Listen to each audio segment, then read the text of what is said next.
All right, welcome to our lunch break. We're going to continue our conversation of eschatology. Eschatology is the study of the end of days. We went through, for the most part, the pre-exilic prophets, if you recall, from last week, and we are going to move ahead in Rabbi Gilman's essay into the post-exilic prophets. And so let's just pick it right back up from where we left off. Where we have the transitional prophet who bridges the pre-exilic and the post-exilic traditions is Jeremiah.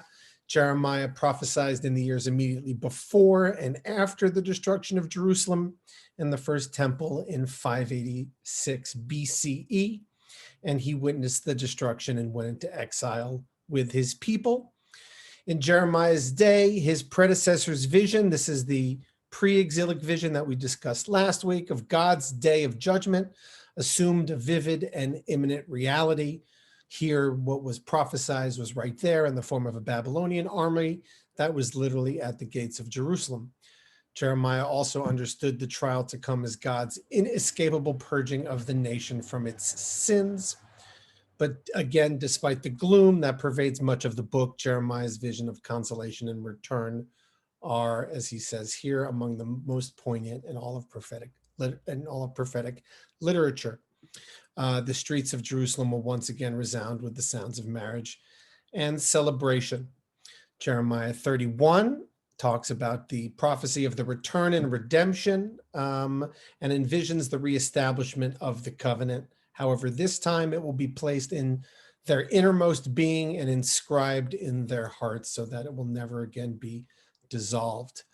Most important, God promises to reach into the heart of Babylonia and bring the exiles back to their homeland. Right? So that is transition from the pre-exilic to the post-exilic.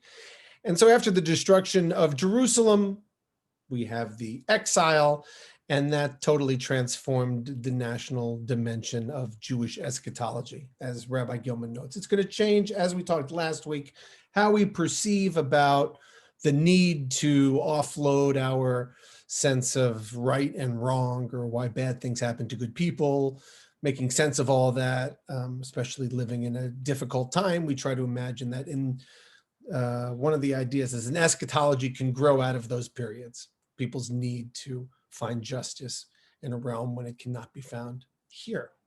So after the destruction of Jerusalem and that exile, the themes of the return of Zion, the rebuilding of Jerusalem, and reinstitution of the temple became central to this post-exilic prophecy. After the destruction of the second temple in the year 70, they remained central in all of the Talmudic and post-Talmudic eschatology until the dawn of modernity. These themes of returning to Zion, rebuilding of Jerusalem, and the reinstitution of the temple sacrificial cult. So that's really the key of post-exilic prophecy, which you will see throughout these prophets. For example, Ezekiel's prophecy, like those of his slightly older contemporary Jeremiah, bridged the pre-exilic and post-exilic periods, although he prophesied only in Babylonia. For him, Israel's national rebirth is a form of bodily resurrection, as in his vision of the dry bones that come back to life again. He describes in great detail his vision of Jerusalem and the rebuilt temple as the center of the new Israelite policy. Following Jeremiah, he insists that the new Israel will enjoy a new heart and a new spirit. Ezekiel has a vision of God's final war against the evil kings of Gog and Magog, echoes the earlier visions of a day of the Lord. And of course, if you're familiar with any Christian eschatologies, this gets elaborated. This war between Gog and Magog, I think you'll get in a lot of modern Christian eschatologies. So in these visions in Ezekiel, the setting transcends history, and we are no longer in Isaiah's days to come, but rather first we have this idea through Ezekiel at the end of history. All right, so this concept of the end of history has now come into greater focus. So the Deutero Isaiah, if anyone you're familiar, people divide up the book of Isaiah into three different Isaiahs. So the Deutero Isaiah is thought to have prophesied in the middle of the 6th century BCE, and he talks about an age to come as a total transformation of nature. He will turn the desert into ponds, the arid land into springs of water. It's also where you get that servant of the Lord who ultimately bears the sins of his generation and who will carry out God's plan for civilization. And of course, we wonder if that's, do we mean the body of Israel or do we mean a single person? That's, of course, of great interest to Christian scholars. All right, so then he goes through here. I'm going to maybe skip through this area here, unless people are really interested in Haggai and Zechariah.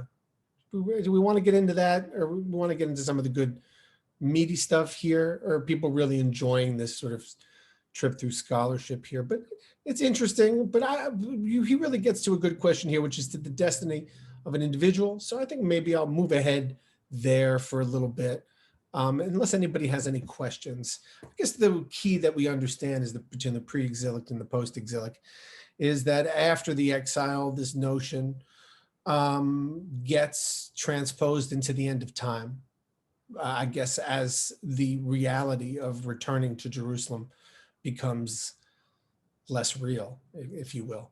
They need to find some sort of great eschatology, end of days, in order to account for when they'll get their righteous rewards. Does that seem to make sense to people?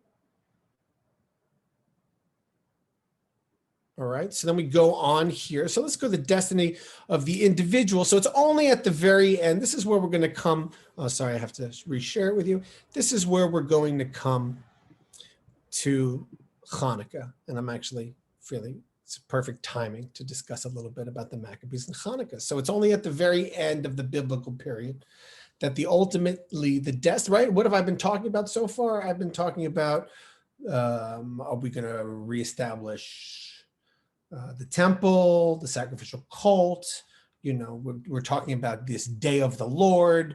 We're not really talking about your individual, what's going to happen to you. I'm talking, these are large nation ideas. But what about the destiny of the person? So Rabbi Gilman notes that only really at the end of the biblical period does this idea come up as the individual who can transcend death. In almost all of the Bible itself, as we talked last time, death is viewed as final. The most that one can hope for is a measure of blessing here on earth. Then after we die, and after death, God has no power over our destiny, nor can the dead enjoy any relation with God. All right, so he's just quoting what we see in most of the Tanakh. The probable reason for this silence reflects the wish to keep the realms of the human and the divine quite separate. Only God is eternal, right? So we really want to keep the focus. We talked a lot about the focus being on this world last week as opposed to the world to come. But so there are only 3 biblical texts that announce some form of life after death. And I thought it would be fun to read Daniel chapter 12, which is why I wanted to skip ahead. So Daniel chapter 12 and the 2 texts in Isaiah. The first of these can be dated with some precision to the years 166 to 165 BCE. An interesting time period. Of course, that's an interesting time period to be discussing now. Hold on, because that is the time period. Look at that. Antiochus IV died in 164 BC. So when we're here talking about this period, same period. Think about, so when we think about the book of Daniel, it's coming out of this period of strife. Antiochus is an awful ruler that the Israelites, that the Jews find themselves under. As we know the story, the Maccabees revolt against that and have this victory for which we have Hanukkah. So out of this, you can imagine where the book of Daniel comes out of an oppressed people, kicked out of their temple, the temple defiled. Same era. Okay, so the latter 2, he said, still form another unit of the book of Isaiah, perhaps called the Isaiah, Apocalypse. All right, let's not worry about that. Let's focus on Daniel. The Daniel text was written within the context of the persecutions of Antiochus IV, who is the villain of the Hanukkah story, who I just showed you has a Wikipedia page. It reflects the dilemma. I guess if you're a villain of the Jews, you can get your Wikipedia page. I don't know what. It reflects the dilemma of the Jewish priests who were being martyred precisely because of their loyalty to God. That's the whole story of the Hanukkah. If there is no reward for piety, why die the death of a martyr, right? So if there's no reward, why should I be a martyr? The author answers that there is reward for the righteous and punishment for the evildoer, but only after their death. All right, so let's just pause here with Rabbi Gilman and go to the book of Daniel itself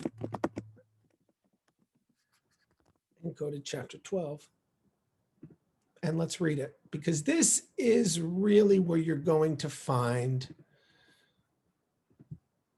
in the Tanakh where our eschatology, when people talk about Jewish eschatology, if the question is, what does Judaism have to say about the end of the world?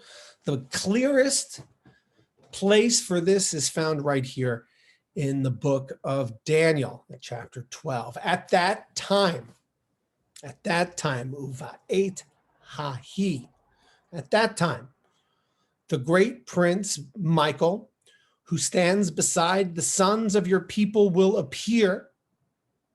It will be a time of trouble. Do people see this? People can see this, right? Oh, you can't see this? Have I not shared it? You're not looking at it? Right, hold on. Sorry. Sometimes I get that wrong. All right. There we go. Okay, good. At that time, the great prince Michael, who stands beside the sons of your people, will appear. It will be a time of trouble, the like of which has never been since the nation came into being. At that time, your people will be rescued, all who are found inscribed in the book. Many of those that sleep in the dust of the earth will awake, some to eternal life, others to reproaches, to everlasting abhorrence. And the knowledgeable will be radiant like the bright expanse of the sky. Take a look at that word. Anyone see that word there? Anyone want to, what's that word? See that word right there? Zohar? Zohar, you got it. Zohar. That, want to know where the Zohar gets its name from? It gets its name from Daniel chapter 12, verse 3. That's where the Zohar comes from. That's where the origin of the name of the book comes from, because it is the knowledgeable that will be radiant like the Zohar, the bright expanse of the sky. And those who lead the many to righteousness will be like the stars forever and ever. But you, Daniel, keep the word secret and seal the book until the time of the end. Many will range far and wide, and knowledge will increase. Then I, Daniel, looked and saw two others standing, one on the bank of the river and the other on the other bank of the river. And one said to the man clothed in linen, who was above the water of the river, how long until the end of these awful things? Then I heard the man dressed in linen, who was above the water of the river, swear by the ever-living one as he lifted his right hand and his left hand to the heaven, for a time, times, and half a time, and when the breaking of the power of the holy people comes to an end, then shall all these things be fulfilled. I heard and did not understand, so I said, my Lord, what will be the outcome of these things? He said, go, Daniel, for these words are secret and sealed to the time of the end. Many will be purified and purged and refined. The wicked will act wickedly, and none of the wicked will understand, but the knowledgeable will understand. For the time of the regular offering is abolished, and an appalling abomination is set up. Right? So that figures prominently in Jesus's Gospels. It will be two. Well, sorry, it will be 1,290 days. Happy the one who waits and reaches 1,335 days. But you go on to the end. You shall rest and arise to your destiny. At the end of days, Lekates Hayamim. Okay, so that's Daniel chapter 12. Anybody never seen that before? Anybody never see that before? Anybody ever? Is that the first time anybody ever saw that? Yeah. Anybody here surprised that that's in our Tanakh? It's a little, right? Doesn't sound like a lot of what's. Wait a minute, I'm prejudicing. What? So tell me, what do you think? What impressions of? That's the end. That's pretty much the end of the Tanakh. That's about as modern as it gets. That's about the last known book in the canon. Jeff.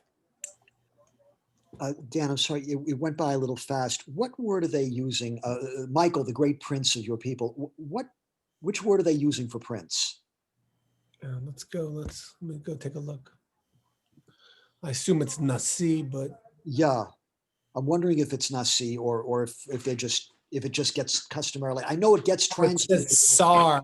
It's Sar. Minister. Okay, I wondered. Yeah, that's interesting. Because Sar can mean prince or lord. There's a character in Kabbalah, Sar HaOlam, sort of a vice regent of the universe that runs he's like the house manager of the universe. He runs the universe on behalf of Ein Sof. And so it's over. It's this chapter that has sprouted all of that. Yeah. That's fascinating. And when they say time, and half a time, which word are they using for time? How are they measuring it? Let me open it up here. Hold on one second. Yeah, time, and a half a time. I mean, when you want to talk about really esoteric things, that's pretty good. Let's see. Hold on. Let me open it up for everybody here so you can see. I'm trying to catch it, but my Hebrew isn't good, and I can't see very well. No, I was trying to do it fast. I didn't want to get stuck in it. No, of course. Here it is.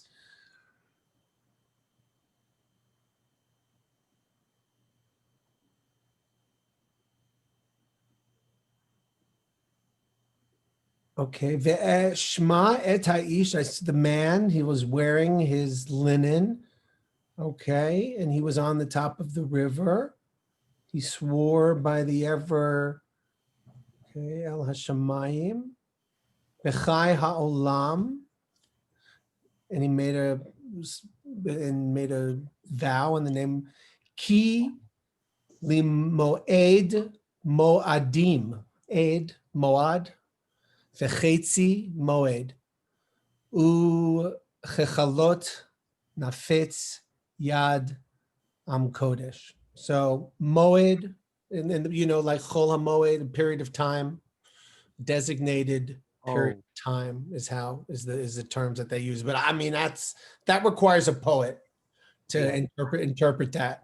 Thanks, Jeff. Other ideas, other thoughts on this, especially if you have never seen it before. I mean, anybody have any thoughts? I mean, what do you make of it? I mean, come on. How many texts have we broken down in this group? I've never seen it so silent. Marcia? It seems to contradict what was said earlier, where it means to say sort of what's important is what happens during your life, and after you're dead, there's not a reward and punishment. That's what you talked about. You showed Rabbi Gilman said this seems like a total opposition to that. Maybe more emphasis is on the world to come, that, I'm making these vows to God now because in the world to come, and even says, why bother if there's not a reward in the world to come? So this seems to contradict, not that there's no contradictions in the Tanakh, there's tons of them, but this seems to be a total contradiction. It seems like it's a different theology. And so that's why Rabbi Gilman, and I'll go to him, let him explain it a little bit.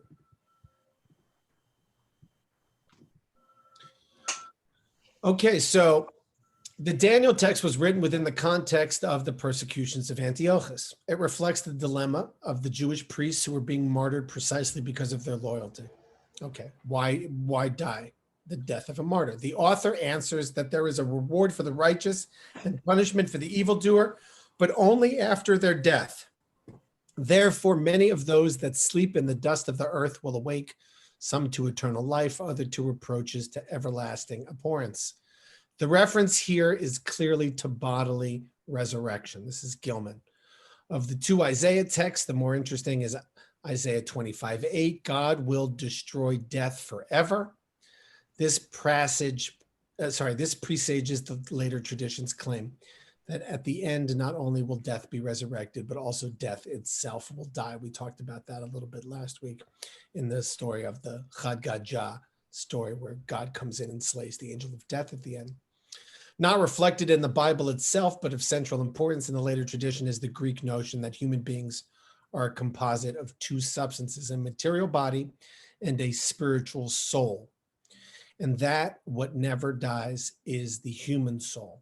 It leaves the body at death and enjoys eternal life with God.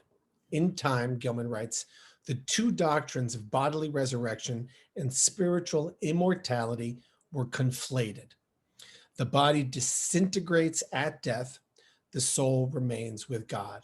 Then at the end of days, God reunites the body and the soul, and the individual, now reconstituted as in life on earth, comes before God for judgment. That doctrine was central to all of the Jewish eschatology until the dawn of modernity in the late 18th century. All right, so that's normative Jewish eschatology from Daniel, from the time of the Maccabees, around 165 until 18th century.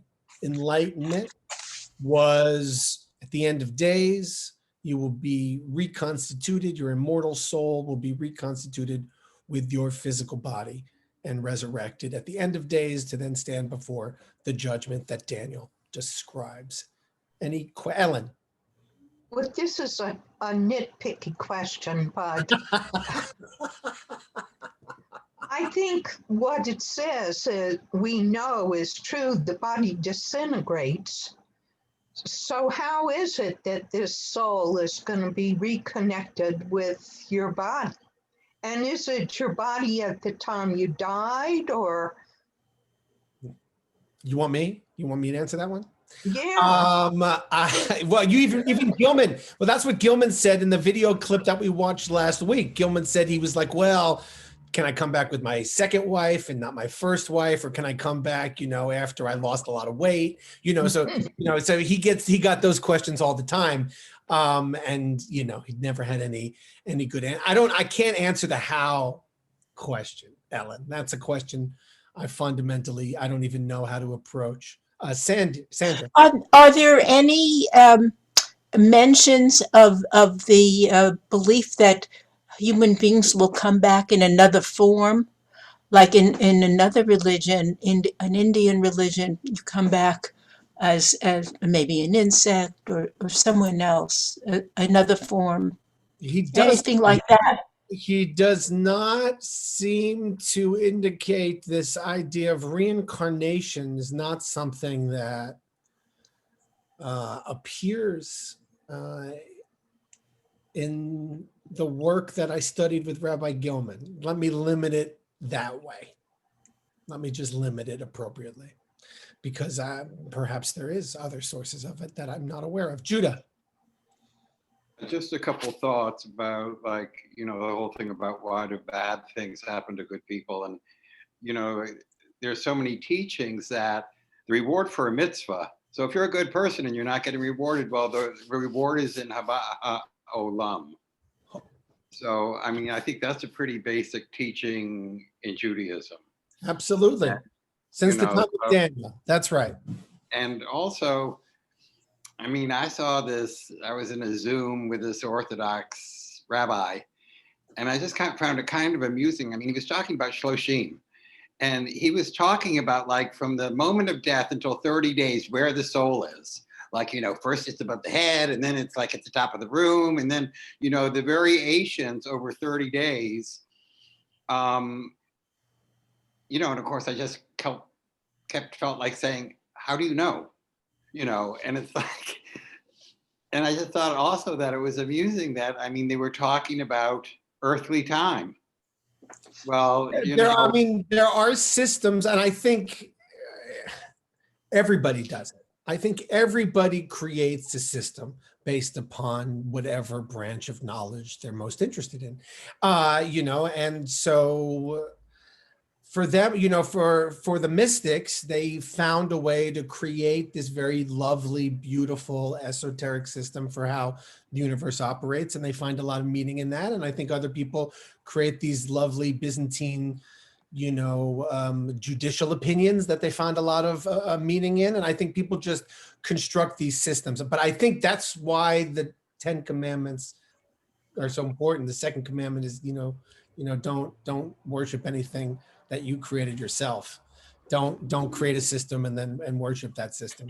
And sometimes those boundaries are blurred. And I think the blurring of those boundaries becomes dangerous, especially when you start talking about Kabbalistic stuff. So that's just, I never went to the Kabbalah Center in New York City, but you know, I was told that somebody who went there said, you know, just if you don't, they give you a text of Hebrew, you don't have to read the Hebrew, you just hold your hands over the text of Hebrew so you can feel the vibrations of the letters. I mean, So I'm not a student of the Zohar. I assume this is what it talks about, but I mean, I am reading the 13 Petal Rose by Seinsaltz, and he's describing, I mean, and there's beautiful stuff that, how does he know? yeah, I don't, it's not definitely, I shouldn't belittle it. I shouldn't minimize it. There's beautiful ways. I don't understand it. It's not my field. Sandra. Well, it could be the person, the spirit of the dead person is still alive in the mourner. So, you know, and we have the Shaloshim, and it's a time when the spirit of the person is very fresh. So that could be 100, no, yes. beautiful, 100%. I mean, I affirm that. I can't be prescriptive and tell you where that spirit is and when that spirit is and how that spirit manifests itself. I'm certainly open to those realities, but I think once I try to tell you, I know exactly how they manifest. I think I probably entered a little too far into a domain that nobody can reasonably know anything about. Are we comforted by Daniel? Does this bring us comfort? For 2,000 years, this was the dominant eschatology of Jews. Does this make anybody feel good? You think, all right, I'll live this life, and then, you know, then I'll die, and then when it's all over, I'll come back out of the grave somehow, and my soul will reunite with the body. And if I've been good, I'll come before God, and hopefully I'll be like one of the stars in the heavens, and as opposed to the alternative. Right? Is that, I mean, maybe that provided a lot of meaning for the Maccabees. You know, maybe that provided a lot of meaning at the turn of the first millennium. Judah. Since we don't know, I'm glad it's an option. There we go. Right. I mean, it's pretty normative, right? I mean, it's definitely normative Jewish thought. It might not have been explicit in the earlier part of the Tanakh, but here it is as something that was given to us and was canonized. Now, I have a couple of options here for us to read, and I'll let you choose. Jessica, did you want to say something? I just want to say one more thing on Daniel. It's interesting that it is in the context of like justifying martyrdom or incentivizing martyrdom, I guess, a little bit. That like, I'm still much more interested in the global eschatology as opposed to the individual or the people of Israel eschatology. Because I feel like we keep justifying, well, you were good and Jewish, so you'll be fine. And I'd like to hear more about the global. Yeah, it's too, all right, it's okay, it's too particular to the Yidden. Yeah. And you want to know more about, okay, we can actually, he goes into that. And once he talks about the 19th and the 20th century, eschatologies that came about. Dara, I'm going to get to you in a second, but I just want to open this up because I wasn't going to get to this, but now that you asked about it, Jessica, let me pull it up.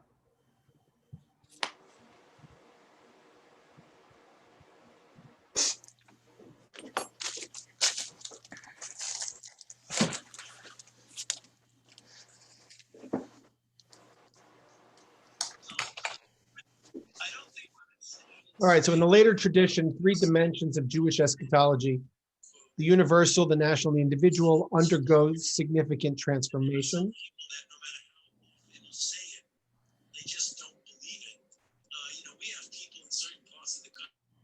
There we go. Okay. Of the 3, it is only the most ancient, the universal dimension, that retains its hold on the Jewish consciousness almost without change to our day. How about that, Jessica? Rabbi Gilman knows you. That's why I love Rabbi Gilman, right? He's got you down. All denominations continue to recite Aleinu, the prayer that articulates Isaiah's vision of an age of universal peace and justice under the dominion of the God of the people of Israel. Meanwhile, with the dawn of Jewish enlightenment at the end of the 18th century, the Reform movement in Judaism denied the national dimension of the Jewish identity, and with it the dream of the return to Zion and to a reconstitution of the temple service. They sort of did away with that. A part of that dream at first, in a starkly secular form, came to be embodied in a political Zionism, right? You can imagine very clearly that someone could just take these ideas and sort of understand it in a political Zionistic point of view. Of the twin doctrines of bodily resurrection and spiritual immortality, medieval Jewish philosophy and Jewish mysticism clearly preferred the latter, right? So the Kabbalists, Maimonides, who was Plato, Aristotle, they preferred this idea of the spiritual immortality. Most modern Jewish thinkers have agreed with this predilection. Many prayer books from the liberal, Reform, and Reconstructionist modified the liturgy to reflect this preference, but they've begun to reverse that. We talked about that last week. Jewish eschatological thinking may be elusive and imaginative. Nevertheless, its centrality to any authentic reading of Jewish thought is beyond dispute. What divides modern Jewish thinkers is precisely how to understand these teachings. Are they literally true prophecies or events that will occur in some indefinite future, as the traditionalists would have it? Or are they subjective, poetic, or to use a more technical term, mythic constructs designed to help structure and give meaning to our lives here on earth, as the liberals thinkers suggest? The difference, of course, reflects a far more profound division in how modern Jews understand Jewish religion as a whole. So, right, so what he's saying is that your concern for the universal, modern humanity's concern for the universal, speaks more to our age at the moment. And so our eschatology that's going to be more powerful to us now is going to be one in which the whole world is healed, like tikkun ha'olam, l'takenet ha'olam, right? To do tikkun olam, we want to imagine that the whole world is healed, more so than we want to imagine that we're bringing sacrifices again at the temple, right? One is going to connect with us a little bit more than the other. Dara. I wanted to say 2 things. One is that Rabbi Gilman's explanation of Daniel being written in the time of the martyrs is, I would like to know if this is the thinking of scholars at the time, or, it just seems kind of like teleologic reasoning, like, oh, we needed some explanation for why these people were killed, and that's why this was written at that time. But maybe that's Oh, no, well, the scholarship dates it to that period. right, but I'm just saying that Rabbi Gilman's explanation of it seems rather like limited, like obviously this Narrow. is the reason. Yeah, sure. Okay, so that's one thing. And then the second thing I wanted to say is that I was surprised that that was sort of the accepted framework in the Jewish thinking until relatively recently. I was surprised that Why? why? because it seems to me like ancient Egyptian, like burying people with their chess sets so that they have them to play with in the afterlife kind of thing. Yeah, it seems un-Jewish. Yes. Yeah. Yes. And it was the first time for me that I've actually read, at least the first time I can remember actually seeing that. Yeah. Jeff.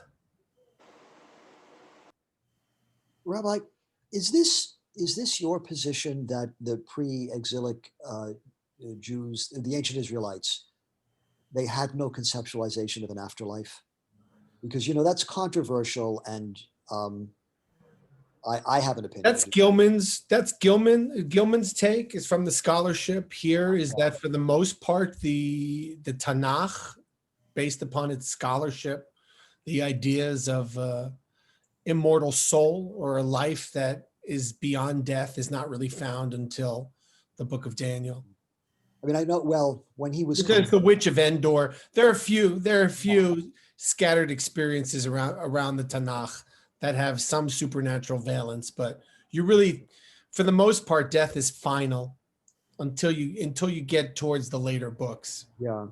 But of course, there's an opinion. I know that when Gilman was coming up, when he was in seminary, this would have been the majority opinion. But there's also a set of opinions, and I think they've become more vocal. Great, share them, please. Decades, that it isn't that they didn't have some sort of conception of an afterlife, but it wasn't included in the Torah because the focus was supposed to be on this life, and speculation as to its nature was not considered fruitful.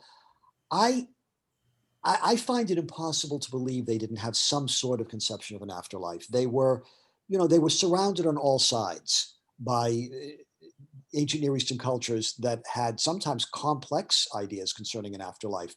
They arose out of, most of them probably arose as a subclass of Canaanite culture. We have early examples of Canaanite graves that contain implements for use in the afterlife. At least some of them had migrated from Egypt, and of course, about their afterlife views. There was something else I wanted to say. Oh yeah, and then later on too, I just want to throw this in: the idea that the Sadducees were the last remnants of that old belief system tied to the temple cult as rabbinic Pharisaic Judaism was developing, and that when the temple was destroyed, their worldview died with them. But they held to the beliefs of their ancestors. No view of an afterlife. I don't even believe that, because we don't know what the Sadducees really believed. I think they didn't leave any writings, or at least none that we found. I think what little we know of them, we know from Josephus, and of course, he always had an agenda. So I guess what I'm saying is everybody's wrong. What'd you say? I guess what I'm trying to say is everybody's wrong. Well, nobody knows. I mean, Yeah. how could you know? I don't think that they didn't have some conceptualization. Oh, and at the time of when the Sadducees and the Pharisees were both extant, at that point, Palestine had become the crossroads of the Middle East. So they had all of these ideas coming in. So I don't think that they never had a view. And then later on, I don't think that the Sadducees retained any sort of authentic original view of no life after death. Okay, and I'm done. All right. I think that is possible.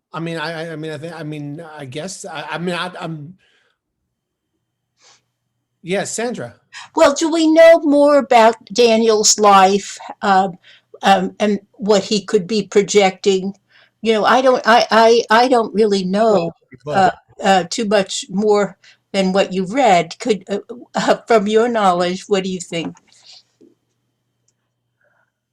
What do I think of the character of Daniel? That's it. No, what in his life maybe led him to this projection? He was. That's exactly what I was going to go to do. Judah's noting something. So maybe we'll take Daniel as a separate. Maybe we'll treat another time to go into Daniel, because I just I do want to get to something as part of this class. But yeah, Daniel was. He crossed over between two worlds. He was at one point in the secular world, at one point in the Jewish world. And, he was the one who helped the king read the writing on the wall. And he played an interesting role as an intermediary. But let's hold the Daniel conversation and hear from Bert. And then I want to get to Rabbi Gilman, because what was interesting to what I heard last time we spoke, where people were interested in understanding what's always less the scholarship, but more with regard to what Rabbi Gilman thought. And so here is this last chapter of his last book, which is What Do I Believe? And he's going to answer all these questions in a rather personal framework. And I thought it might be nice to read some of that. So Bert. Well, just very briefly, I once, about the Jewish belief in the afterlife, say in the Roman period, I read, and I don't remember who wrote it, and it's much more scholarly than I'm going to express it. But it's basically, why did the Jews reject Jesus? The Jews said to Jesus says, I'm here to save you. The Jews, I mean, overall, the Jewish people said, okay, great, get rid of the Romans. Jesus said, no, I'm here to save you after you die. And the Jews said, we don't care about that. We want to get rid of the Romans. So that I think is some idea of the belief in the afterlife as opposed to the belief in making a better present life. There's a good book by Daniel Boyarin called The Jewish Gospels that talks about the different sects of Judaism, or of the Essenes, and the different groups that were around and the theologies that they had, and how those theologies pretty much predated the Gospels and influenced the Gospels and came out of this worldview. But let's go to Rabbi Gilman, because I think he's gonna sort of speak to some of the more existential questions. Rabbi Gilman, like myself, as you might have noticed, is guilty of being more concerned with the existential drama than the historicity of the particular thing. Maybe you've noticed that about me over the past couple of years, perhaps. All right, so here's what he says. He says, what do I believe? All right, so this is towards the end of his book. This is the end of his book on eschatology. And so he said much of this book, and I gave you just a little essay to give you a little sense of it, but the whole book will address who Daniel is. He's got a whole chapter in there on Daniel. So maybe, Sandra, we can just sort of take his book and begin to break it down in what I gave you was just a quick essay that he was asked to write in the back of the Eitz Chaim. And that was pretty much a condensed version of this. So he says, okay, the part of our task has been accomplished. He goes, we now must ask, what does all of this mean for us today? How are we to understand it? And what are we to believe? These questions demand not dispassionate objectivity, but existential testimony. And I guess this is why it was so controversial, right? I mean, some of us love the existential stuff, and the other ones want to keep to the academic objectivity. The believing Jew must present his or her own beliefs about the afterlife as clearly and coherently as possible and argue for their validity. That was his main belief, right? He wanted people to know what they believed and to be able to speak coherently about it. He would insist you can't become a rabbi unless you can have a conversation about your theology. People can't ask you what you believe in God. And if you can't express it coherently, then what are you doing being a rabbi? That was basically what he did in rabbinical school. Others must then determine whether this personal statement works well for them. And that's a personal journey. So he goes through his data. So he goes through a little bit about who he is. So one of the unexpected results of my delving into this issue has been my growing awareness that the theological and philosophical literature on the afterlife by Jews and non-Jews in the past 2 decades is simply overwhelming. There's a lot on it. And so he acknowledges perhaps what, Jeff is pointing out here. He's chosen to maybe ignore some of the arguments for or against human immortality, and in the language of academic philosophy or psychology. These arguments deal with an analysis of how moderns can speak meaningfully of the human soul, its possible relationship or non-relationship with the human body, its origins and its ultimate destiny, the implications of all of this for the notions of bodily resurrection. This kind of argumentation, while interesting in scholarly setting, assumes a grounding in classic philosophy. So it's primarily the intelligent and concerned reader that this volume hopes to reach. Second, he has chosen with a much greater sense of guilt to ignore the literature that finds convincing arguments for immortality and the wide range of experiences commonly noted as New Age. Okay, so he criticizes New Age a little bit. He says, it is not sufficient for me, however, largely because this view, he goes, oh, wait, hold on, I'm fully aware that oh, here we go. Finally, he says, I'm fully aware that my identity, sorry, I skipped. Third, I tend to minimize, this is all on the bottom of the page, I tend to minimize the popular notion that one's immortality rests in the memories one leaves behind, in the impact of one's life on friends, family, and community, in children, grandchildren, in the institutions one helped build, the students one taught, or the books one published. I'm fully aware that my identity has been shaped by biological factors. I know, he goes, this idea of immortality for me is, for many, is quite sufficient, but it is not sufficient for me. However, largely because this view does not acknowledge my concrete individuality as I experience it during my life here on earth. According to the view that my immortality is fulfilled through succeeding generations, my immortality merges with that of the countless others who share in shaping the identity of those who follow us.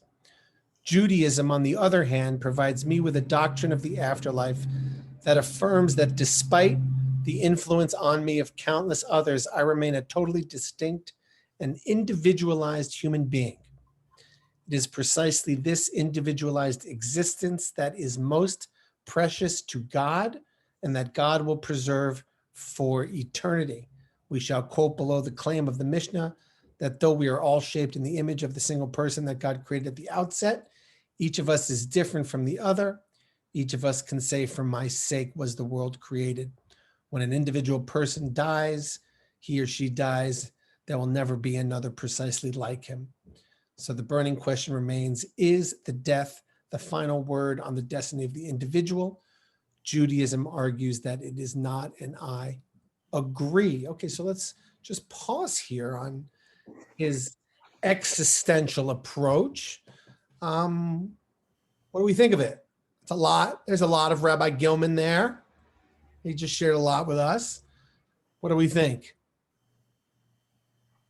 Dan, you knew him years after he had written this. Yes. In his later years, did he come to take any evidence from parapsychology or anything like that more seriously, near-death experiences? He did not. He didn't. No. I don't. I mean, I never. No, he was never able to leap off of in that way. In fact, if I ever showed any interest in that stuff, he would be very disappointed. So yeah. But what do we think about his unbelievable sense of his own individual ego? And I mean, it's like, it reminds me, and I connected with this when I was 9 years old. I would stare out the window and imagine non-being. I wasn't afraid of dying or death. I was just afraid of non-existence, when I just somehow would not be. That was terrifying to me as a kid. I think he really speaks to that here, this notion that God created him to be who he was. That particular life is unique and individual, and he refuses to accept that it can somehow subsume itself into the flow of history and be one bit in a whole bunch of other bits. So that's his perspective, right? That's a perspective. That's not the perspective. That is just one perspective. I've spoken to scientists who have the complete opposite perspective. They say, you know what? If I can live 60 years and work on this problem and contribute to the 1,000th year understanding of why we're alive, then that little contribution of mine is invaluable. Right? So that's a different perspective. Okay, so he goes on, and I want to see if I can just flip to some key. He says here, how I deal with my death is crucial to how I deal with my life. That is what sorry, I'm going to zoom in. Hold it. How I deal with my death is crucial to how I deal with my life. That is what lends the issue of my afterlife even greater urgency. Discussing the afterlife is not simply determining what will happen to me in some indefinite future. It affects how I live today. If my death is an integral part of the larger reality, which constitutes my life, then to deal with my life demands that I deal with my death. Of course, I can also avoid the larger issue of my life's meaning. Most of us do. But one who is not satisfied with simply living day by day without a broader purpose, without a sense of what it means to live as a human being, or of how a human life experience coheres and acquires significance, will eventually have to confront his or her death and integrate that fact into the broader structure that constitutes the life that one is living.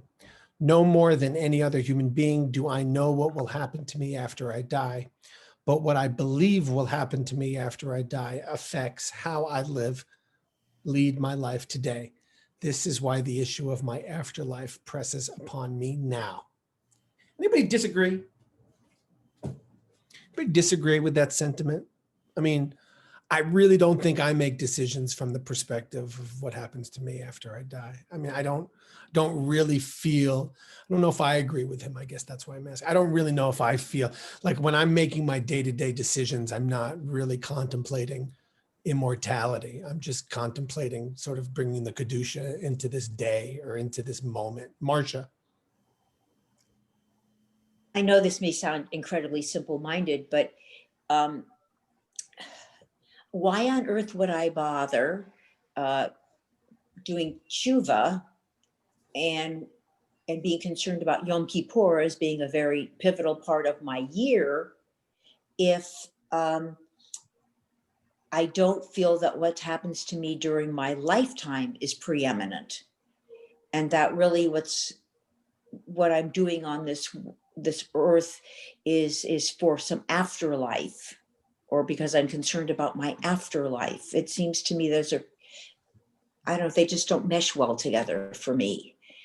That if, the here and now needs to be more preeminent for me to be concerned, to really feel what I do on earth while I'm here is the most important thing. And the afterlife is like, either I don't concern myself with it at all, or I know Gilman doesn't like the idea of living in the memories of others that Sandra was talking about. But that if I see my afterlife is how others remember me, then what I do on this sort, then that makes more sense to me. If I see afterlife as something else, then it doesn't work or work very well. Yeah, the other article I was going to read is where he compares the scientific myth of the end of days, the Big Bang versus universal entropy, to the Jewish myth of creation, and then the eschatology that we just read. And the reason that he says in this paper, it's like when he buys the planner for the year-long planner. When he opens it up, it's got 8 a.m., 10 a.m., noon, 2 p.m., 4 p.m., 6 p.m. Because if without the structure, he needs to have order. Without the time frame, I don't know where I am in the day, he would say. So I need to know where I'm coming from. And I know that according to the scientific view, there was a Big Bang, and then it's going to end with universal entropy with a whole bunch of atoms scattered through all of this cold, dismal universe. So, I mean, I don't know where I am in that. I'm nowhere significant. Or the Jewish framework, the Jewish context is created by God, 6 days and rested on the seventh day. And at the end, Daniel. And he said, I find myself now in the middle of that. And his argument was that because I know that, then I know that the universe values my individual significance. The choices I make have meaning. My question is, do we actually feel that? Or is that just a philosophical rationalization that Gilman came up with? Ellen. Yeah, I'm on the same page with you and Sandra. In the planner, I need the day and the week. I can't go much beyond that. And in truth, we don't know how long that planner lasts for. We have no idea when the end is going to come. And I live my life more in sync with, as in every encounter, how do I measure myself against what the kind of person that I feel it's important to be? Yeah, I mean, it's weird. I think listening to you and analyzing this, I guess a dozen years after, 15 years after I really worked on it with him, it really doesn't resonate for me. I don't feel it. I feel it's an apology for eschatology. I can't believe I put that on the film. It really does read like an apology for eschatology. It doesn't really hit me at a gut level. That sort of frame and context, just like the Big Bang, I don't really care. I mean, I'm not I don't really, that stuff isn't motivating me. I'm more with you, Ellen, and maybe that makes me more of a Buberian and more of an existentialist, where it's all about the dialogue. It's in that moment. It's not about the greater context. It's about sort of the life and the holiness that occurs in a conversation or in a moment of prayer. So yeah, he is trying to carve out a lot here, and people did not respond favorably to the end of his book. Other thoughts, other ideas? Sandra, yeah. Well, I was just thinking, if one has children and grandchildren, it does come to mind, how will they remember me? And, they have our they have our genes. We pass on our genes, and we pass on how we lived our lives, our choices, our morality. And So uh, is that so? yeah, Is that enough? So somebody asked me in the yeah. private. Somebody just asked me in the private chat, "Oh, Rabbi, you're still afraid of non-existence all these years later." But I'm going to flip that question and put it on you, Sandra. Is Rabbi Gilman says that's not enough for him, right? Rabbi Gilman says my teachings, my books, my grandchildren, it's not enough for me. I want not to die. I want my minus, right? Everybody here, Jessica, Judah, Bert, Dale, Howard, you have a sense of your own self, sense of ego, sense of self. He wants that not to perish, not to evaporate. And he just doesn't, he feels that that's such a special gift that God has given each of us, that it would be cruel for that to be taken away. It would be absurd. Ellen? Well, one of the things I think of when you say that, I'm a genealogist. So once you go past your grandparents, usually you can't remember who were your great grandparents, what were they like, plus generations before that. Yeah, and it also, I mean, so that's it's all baked into the Torah, and sort of basic human life is very cyclical. And so, like, even when it talks about the punishment is if you don't, honor your mother and father, your punishment goes to the third or fourth generation. That's as far as it goes for the most part. There's a famous Saudi Arabian phrase that goes like this. It says, my grandfather, later on, Judah, my grandfather rode a camel. My father rode a Mercedes. I ride a private jet, and my kid will ride a camel. And that is that cycle, that third or fourth generation cycle that I think you're speaking to. You like that one, Howard, huh? But no one wants to answer this question here, and I appreciate it. We're on Zoom, and that's fine, and I get it. But I do think it's a very powerful question. Is that enough for you, Sandra or Howard or Marcia or Ellen or Sandy or Susan? I'm not going to put anybody on the spot, or Dale or Laurel.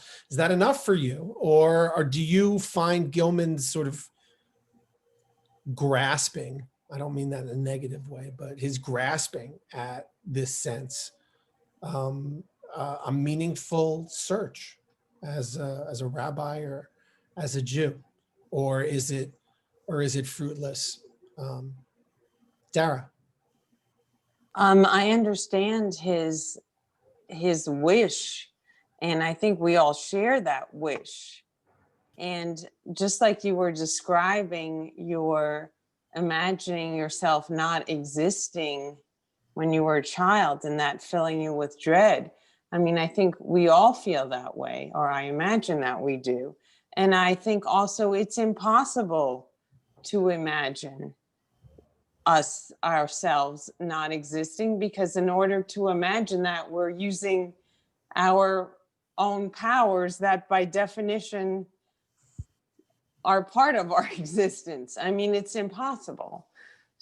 But I also think that we don't need to find a reason for that wish, or a reason for us not to be able to imagine it, or a reason for it to be impossible. That's why I think, his looking for a reason is, kind of silly.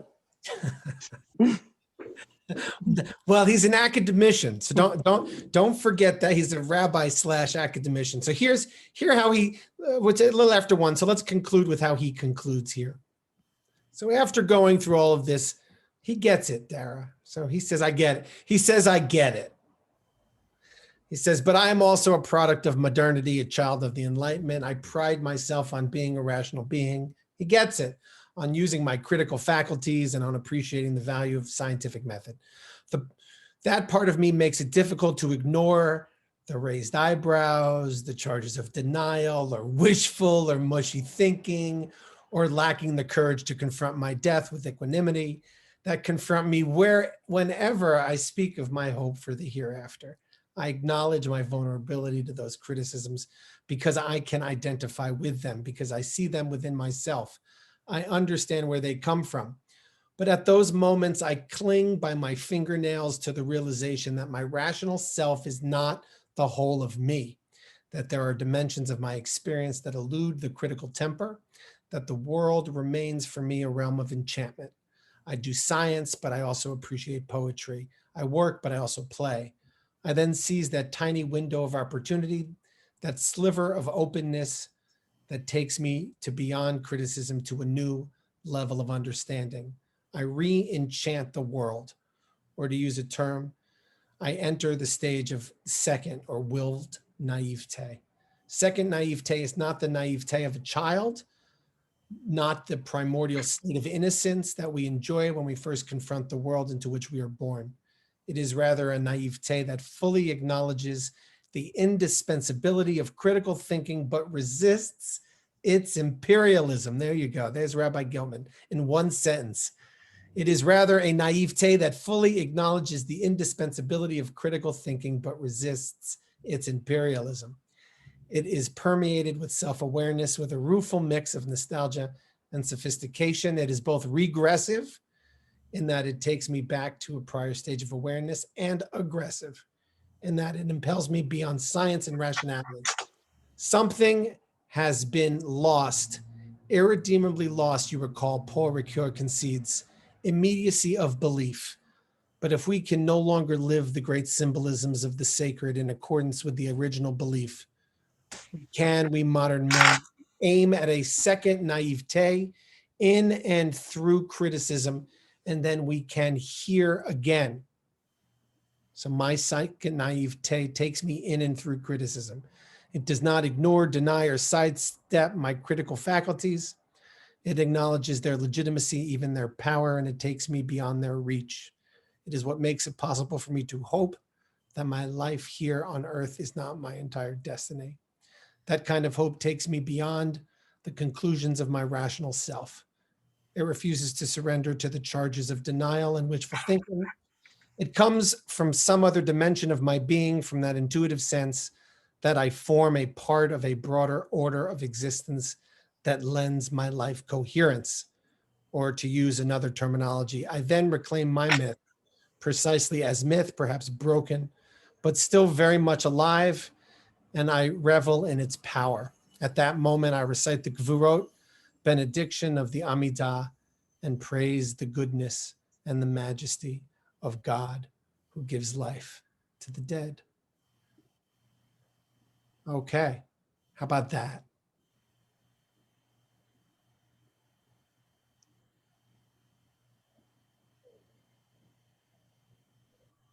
I like it. Thanks, Dale. What do you like about it? Well, I want there to be something after all this, you know, and I'd like to see there's some people that are no longer here that I would like to see again. Yeah, you connect to it. That's right. You connect with what he is saying, the real, the human need that he is speaking to. Yeah. Thank you. Other thoughts?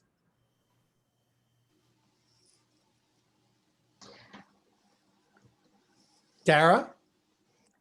Well, okay, Rabbi Gilman. Now you answered all my criticisms.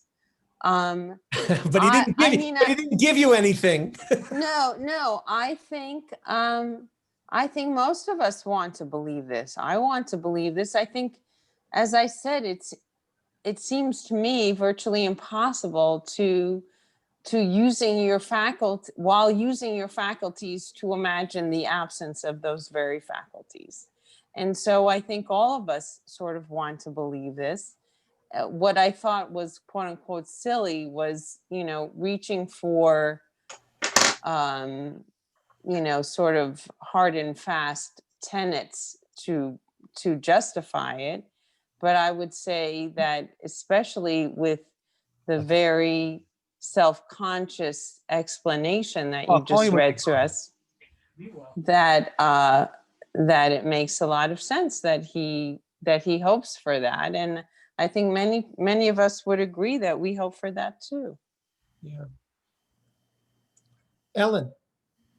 I think there's another aspect of this that I wrestle with. I don't know if other people do, but I'm 74 now, and I realize as I talk to my grandchildren that I grew up in a world that is very different from theirs, and their children are going to grow up in a world that is very different from that.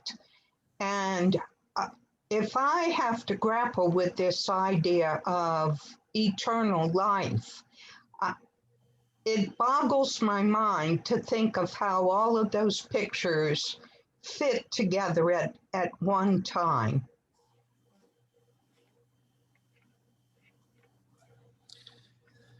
It certainly does boggle the mind.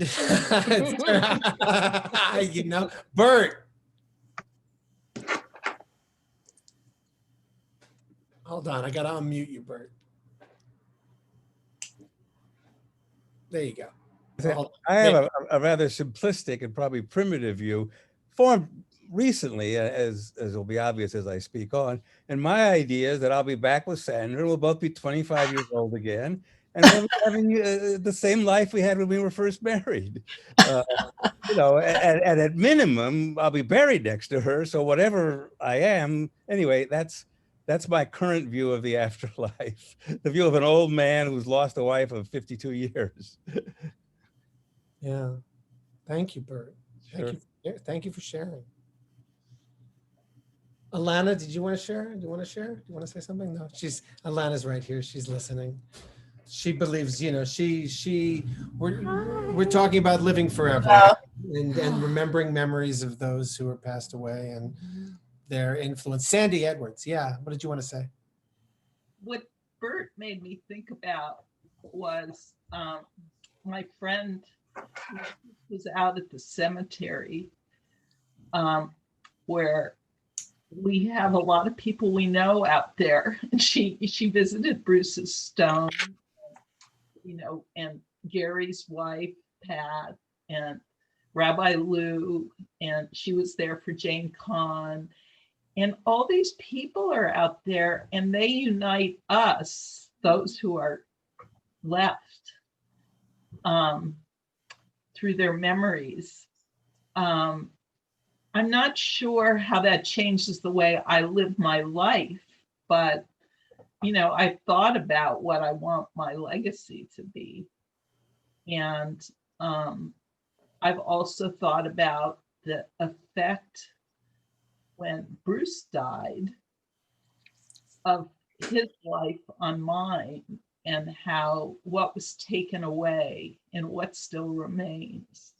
So I really think about these things in terms of the people and the memories. And, we're talking about, Ellen mentioned legacies, and I'm doing some looking at my great grandparents and my great uncles and trying to figure out what kind of people they were and what has come down through me.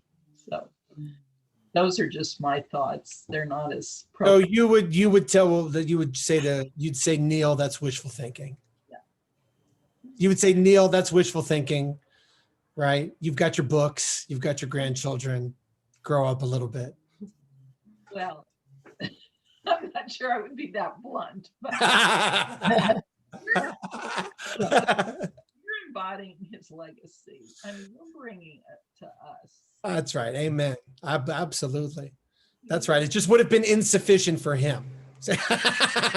Sandra. Well, it's the first commandment is be fruitful and multiply. So I think if we can conceptualize having children and grandchildren, if we're lucky enough, great grandchildren, that's all we can do with our cognitive capacity, and that's enough. We can't go beyond that. And just, Ellen, you were saying even from the past, we don't have records. Maybe we have the Bible tell us about these ancestors, but maybe it's an idealized form. So, we don't know concrete things necessarily. So, it is enough. As individuals, maybe that's all we have. Thank you. Let's leave it there.